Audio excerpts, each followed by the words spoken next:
Hello, my name is Juan Sebastián Soler Fagua. I have to explain to Japan versus Denmark in the economic systems comparison.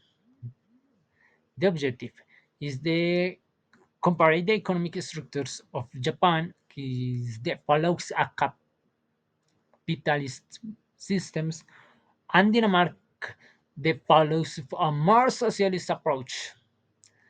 The second is high cap difference in government intervention, taxation social welfare, and labor markets. Let's explore the key difference.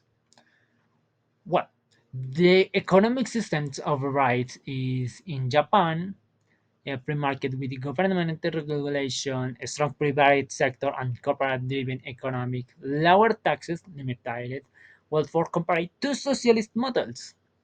Denmark is the mixed economic with high government environment, stronger social satisfaction, education, health, welfare, and high taxation funds public service. Government intervention is one of the main differences between the economics. The first, Denmark has a highly regulated labor market and strong welfare systems. The government provides universal healthcare, free education, and environmental benefits to maintaining economic equality. Meanwhile, Japan, the government supports business and innovation, but not a heavily regulated industries. This allows companies to compete freely.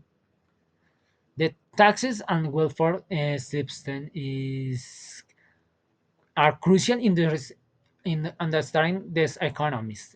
Japan has a lower taxes compared to Denmark with a half average income tax the rate of the 20 30%. And while Japan does provide some social benefits such as healthcare subsidies and pensions, individuals are responsible for a significant portion of their own expense.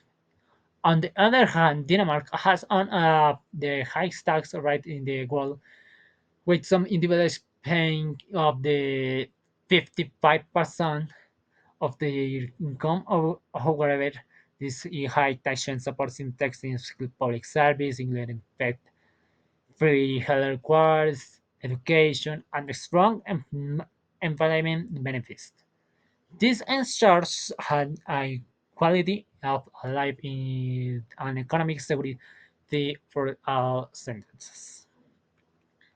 Labor market webs in Japan and Denmark also differ significantly. In Denmark follows a fixed salary model, which combines flexibility and for employers with the security for workers. Employees will receive strong labor protections, higher minimum wages, and generous environment benefits. Denmark also promotes a better work-life balance, with shorter working hours compared to Japan. In Japan, many employees follow a lifetime employment systems, especially in large corporations. While Japan has a low unemployment rate of around 2.5%, which tend to develop compared to Denmark, workers often experience long working hours and high jobs expectations. The, Now let's compare the overall economic performance. Why Japan is the world third largest economic with a GDP of around in 4.3 trillions. The country is now for its advanced technology, a strong manufacturing industry, and export-driven economic and hardware and whatever. Japan faced challenges such as an aging population, low birth rates, which could slow its future economic growth.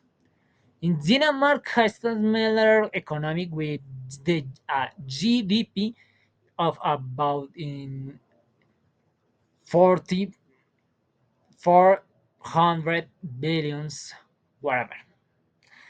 Its GDP per capita is high, meaning that sentences enjoy strong living. I understand Denmark has focuses on sustainability and green energy, making leader in environmental policies.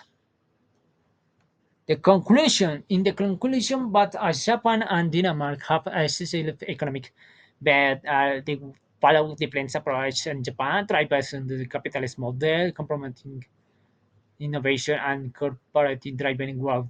Denmark, on the hand, combines market efficiency with a strong social welfare, ensuring economic equality. The Denmark balance market economic with strong social welfare. This is a economic system has its own strengths and challenges. Japan enjoys a strong technological and export economy, but faces issues with work-life balance and again population. Denmark, despite its high tides, offers social security and high wildlife.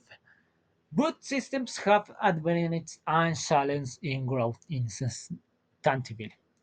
Both models provide evaluations on how economics policies shape a nation's success. And thanks you so much for your attention.